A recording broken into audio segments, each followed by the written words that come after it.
formil atau biasa disebut dengan hukum acara pidana.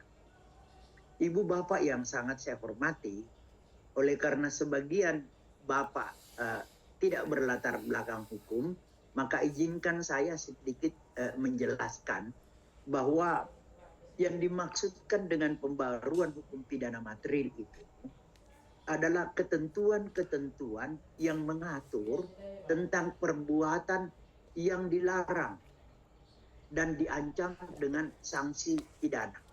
Itulah yang dimaksud dengan pidana material. Contohnya KUHP.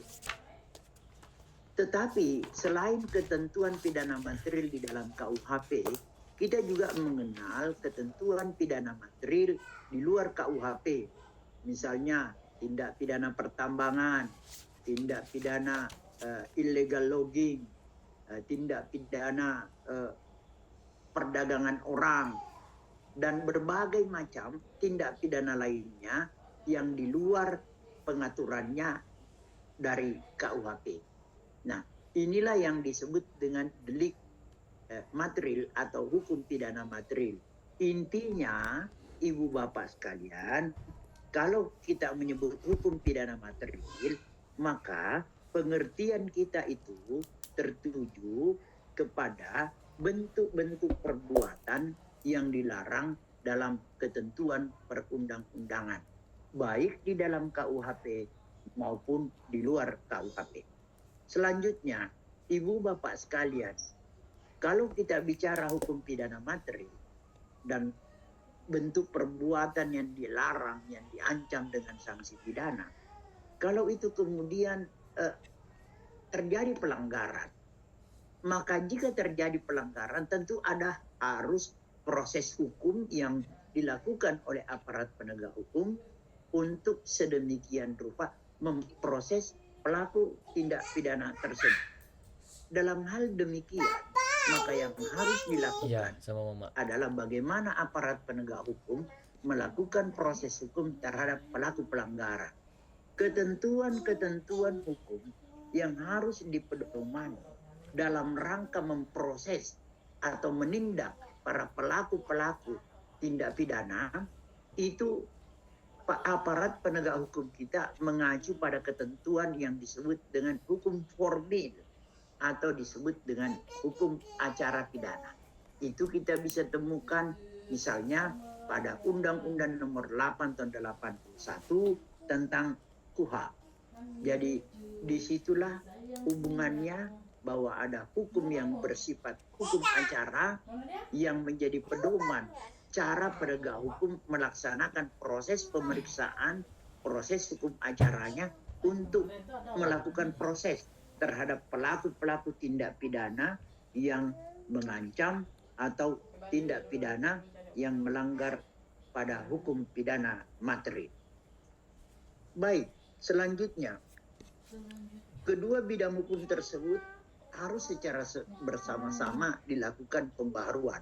Seperti ibu bapak ketahui bahwa sekarang ini kita sudah memiliki KUHP baru, Undang-Undang Nomor 1 tahun 2023, yang kelak kemudian akan diberlakukan pada bulan Januari tahun depan, tahun 2026. Undang-Undang Nomor 1 tahun 2023 ini menggantikan Undang-Undang Nomor 1 tahun 1946 tentang KUHP. Ini diganti dengan Undang-Undang Nomor 1 tahun 2023. Namun masa keberlakuannya nanti itu diberlakukan pada Januari 2026. Selanjutnya, kalau kita bicara tentang pola pembaruan hukum pidana, ada pendapat yang dikemukakan oleh Sudarto. Profesor Sudarto ini dahulu adalah Ketua Badan Pembinaan Hukum Nasional. Pada tahun 1986, Profesor Sudarto mengemukakan bahwa model kodifikasilah dalam pengaturan hukum pidana yang terbaik.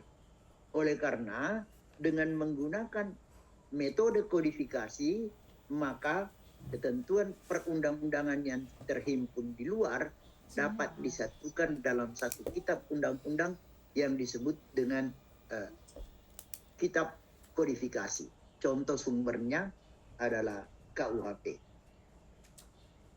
Namun pun demikian, dikatakan bahwa KUHP ini adalah terbaik dalam bentuk-bentuk pola pembaharuan hukum pidana. Namun kodifikasi ini pun memiliki kelebihan dan kekurangan. Misalnya, semua bentuk kodifikasi yang diperkenalkan sebagai terbaik, sebagai model, itu semua masalah hukum dapat tertampung dan tuntas dalam semua perkara dan dapat diputuskan dengan aturan yang termuat di dalam kodifikasi. Lalu kemudian dalam kenyataannya ada kodifikasi yang sempurna, waktu yang berputar terus menimbulkan perkembangan pada suatu hal. Artinya ada kodifikasi dan bahkan dikatakan tidak ada kodifikasi itu yang bersifat sempurna. Waktu yang terus berputar menimbulkan perkembangan arti pada suatu hal. Di samping itu adanya masalah baru yang belum dapat diramalkan secara pasti apakah terjadi atau tidak terjadi. Oleh karena itu, filsafat baru dalam kehidupan masyarakat. Demikian yang dikemukakan pandangan dari Profesor Dr. Bambang Purnomo. Beliau ini sudah kopi tadi kan? adalah guru besar bidang hukum pidana dari Universitas Gadjah Mada Yogyakarta. Kebetulan beliau ini adalah penguji eksternal saya ketika saya mengikuti ujian promosi doktor pada tahun 2002. Beliau adalah penguji saya. Selanjutnya kita lihat bahwa sumber hukum utama pidana material itu KUHP yang merupakan warisan peninggalan pemerintah kolonial Belanda dengan beberapa perubahannya telah dilakukan perbaikan. Ada juga pola pembaharuan yang sifatnya melengkapi pada Undang-Undang Nomor 1 Tahun 1946. Nggak boleh. Kemudian ada Undang-Undang Nomor 7 Tahun 74 tentang tindak pidana perjudian. Kemudian memperberat sanksi pada delik perjudian yang terdapat dalam pasal 303 dan pasal 542 KUH pidana. Lalu kemudian ada model pola pembaruan yang sifat ketentuan perundangan-undangan khusus tidak diintegrasikan dalam KUHP. Contohnya misalnya Undang-Undang Nomor 7 Tahun 1955 kemudian ditambah dengan Undang-Undang Pengusutan Penuntutan Peradilan Tindak Pidana Ekonomi sebagaimana diatur dalam Undang-Undang Nomor 7 Tahun 1955. Lalu kemudian Undang-Undang Tindak Pidana Korupsi Undang-Undang Nomor 3 Tahun 71, Yunto Undang-Undang 3199, Yunto Undang-Undang Nomor 20 Tahun 2001 tentang pemberantasan tindak pidana korupsi. Pola pembaruan hukum pidana material belum dapat dikatakan sebagai pembaruan dalam arti ideal.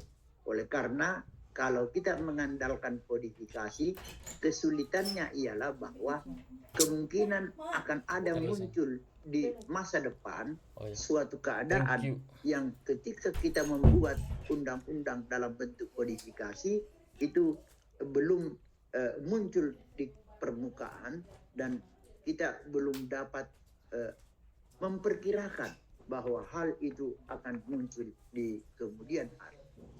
Lalu kemudian kita mengenal model jenis pembaruan hukum pidana. Model jenis pembaruan hukum pidana, kalau misalnya di Kanada, itu dia mengenal 5 model. Di Kanada itu model pembaruan hukum pidana mengenal 5 model. Ada yang disebut dengan Remedial Act. Itu satu. Kemudian yang kedua ada yang disebut dengan Amending Act. Dan kemudian yang ketiga ada yang disebut dengan Repealing Act. Kemudian yang keempat ada yang disebut dengan Consolidation and Revision Act. Kemudian yang kelima atau terakhir ini yang disebut dengan Codification. Lalu kemudian apa gerangan maksud dari cara pola pembaharuan hukum pidana dengan menggunakan remedial act. Dengan menggunakan remedial act ini, model ini digunakan dalam hal pemerintah merespon suatu masalah yang bersifat khusus dan dinilai sudah ketinggalan zaman karena sifatnya amat mendesak diperbarui, maka perubahannya dilakukan oleh Supreme Court atau Mahkamah Agung yang selanjutnya kemudian diberlakukan oleh eksekutif. Ini model cara pola pembaharuan dengan remedial act. Kemudian ada cara yang disebut dengan amending act. Bila amending act ini maksudnya adalah model berfungsi menjelaskan sesuatu peraturan yang dinilai kurang atau tidak jelas sama sekali atau tidak dapat disebutkan sama sekali, maka model pembaharuan tambahan ketentuan baru berfungsi untuk mengeliminir kekaburan dalam bahasa sehingga bentuknya dapat berupa penambahan, pencabutan, penyempurnaan. Contoh beberapa pasal dalam KUHP ditambahkan menggunakan kata bis.